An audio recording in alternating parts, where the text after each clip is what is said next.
Well, you know, recently married or recently divorced or almost divorced.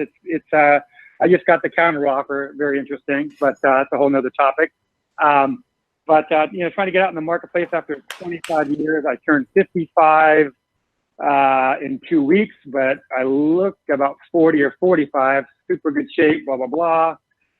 So just, you know, I've been kind of working with Rollo a little bit just to get me out in the marketplace and kind of just get my confidence back since it's been so long. I mean, this world has changed dramatically since I was dating way back in the day. So that's kind of interesting to kind of meet these women and of all ages from I'm not really going after anything crazy, kind of more like the early to mid 40s. And I went out with a woman last night, really good looking. She is my age, 55.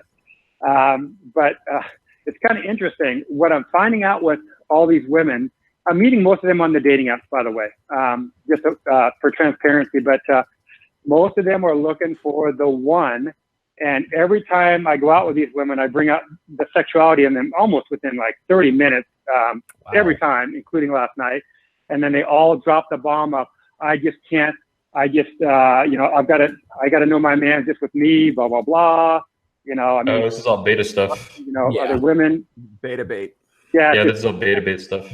I hear it every freaking time. I mean, these women it's kind of interesting to learn that women are like men. They do want sex. They do like sex, but they have these ideals in their freaking brain where it's just like, oh no, you know, I'm 45 or 50. I'm divorced. I'm this, I'm that. And I just, I don't want multiple partners. So that's kind of what I'm up against right now. Now, when you were telling me, you said that when you got into the dating sites and you got into like some of the, like, I guess Match.com and Tinder and some, weren't you saying something about like they're very egocentric when they're on these sites and they're very like demanding when you know they're looking for the guy as far as their profile is concerned. I was hoping maybe you could talk also about the difficulty it is to find a woman who doesn't have this baggage and doesn't have, you know, doesn't have kids. I mean, how difficult is it to find a never married, you know, woman on these sites? Oh, almost impossible. Almost impossible. I mean, it's less than 5% probably. And even at that, there's red flags. If I meet a woman who's 45 and never been married, what the fuck? What's that? Like, I mean, yeah, she's a spinster. There might be something wrong with her. Yeah. Cat lady. Now, here's the thing. Girls would say, well, we can't win for losing. Either we get married or Listen, sweetheart, if you're 45 and never been married, there is something wrong with you because maybe you never got married. But if nobody married you at 45 years old, there's definitely something fucking wrong with your ass. I wanted to jump in here. So, Mike, right? So what women say on social media sites, but mostly Tinder and Match and all that stuff, or Bumble, and then where they're texting you, a lot of this is in reverse. So they're speaking to you in code. So if they're telling you all the stuff that they want, this is the opposite of what they want. They want you to see through that. Or they want you to fall for it and get sucked into it. So all the shit about finding the one. Yeah, you shouldn't even be going on dates, man. Like, you should be going over to your house, like try to avoid the date, all that. Yeah. One thing I'll actually do from the married red pill side of things, which is good to know, by the time a woman becomes overt like that, it's, I guess, thirst for lack of a better word. Like, she doesn't have any options to do the standard female sub communication. By the time she's overt, that's not a demand. It's more of an ultimatum. It's a position from a lack of power. And honestly, just treat it with honesty. Like, you're not the man that she gets that stuff with. You're the guy that she has fun with while she looks for that guy. There you go. Not judgmental.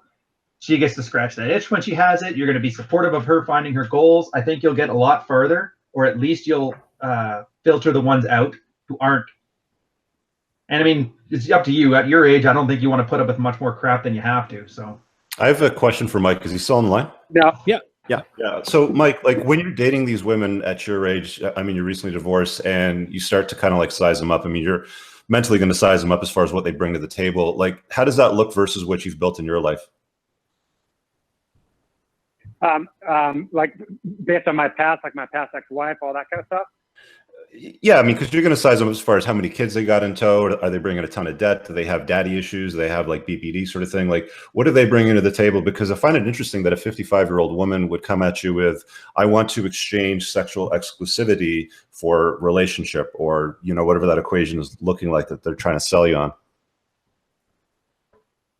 Yeah, Rich, that's a good point. It's so funny, and I've been kind of working with Rolo on this. I haven't. I'm a type A alpha fucking male. I don't know if I can cuss on this show, but whatever. Oh, dude. Yeah. I'm a sexual dude. I work out 6 days a week, 2 hours a day. So my libido is probably that of a 30 or 35-year-old. So I am very, very aggressive. And what happens is I'm probably, it's kind of weird because I come at it pretty strong on the first date, and there's kissing going on.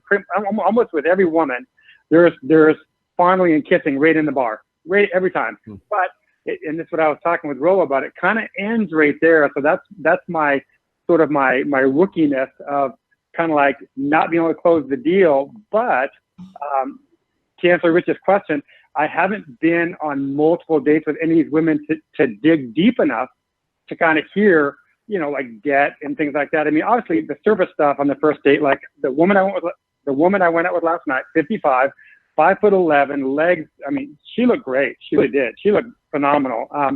She is a dental hygienist, and I know a dental hygienist makes about $100,000 a year. Mm-hmm. Nice. That's nice. I mean, my previous wife made $14,000 a year. Oh, That's escorting, or Did she work at Burger King? Like, I mean, Walmart greeter. Before we let Mike go, I consider Mike as kind of a success story for myself. So I'm just going to go and gloss myself a little bit here. But Mike, when you finally had sex with a woman, like you went through your divorce and everything, when you finally had sex with a new woman, what was that like for you, from going from being with your now ex-wife to being out there and actually having sex with a woman who actually has some enthusiastic desire for you? Well, you shouldn't have asked that question, Roll, because the woman I had sex with, hot girl, really good looking girl, a little bit overweight for me, but we both had 4 glasses of wine each. Now listen, she laid back and didn't do shit. Oh no. I was like, really? Yeah. Really?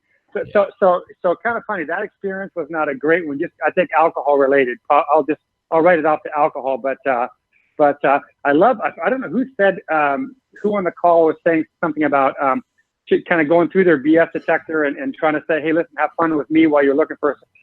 That would be a great approach if I can kind of figure out how to deal with that. Like the one last night, I mean, it went all the way to the edge of it, but she just kept saying, nope, it needs to be monogamous. I need to be monogamous. So it was kind of like, she told you she told you she wanted to be monogamous on the first date? Dude, that's not even a conversation you have in the first few months. It's like off the table completely. Yep. You need to ignore what women say, man. Watch what they do. The words are just nonsense. They're a distraction. Ignore them. It's the opposite of what she. I mean, you should interpret it as the opposite of what she wants. Yes. She wants you to fuck the shit out of her if she tells you that. That's how I would interpret it. Listen, she said she wanted monogamy. Guess what that involves? That involves sex. I'll tell you what. I'll fuck you, and then we can talk about monogamy later. Let's get the first. Yeah, fuck her. Just crazy. Fuck her senseless. Fuck it. Who cares what she wants? Thanks. Thanks, Mike.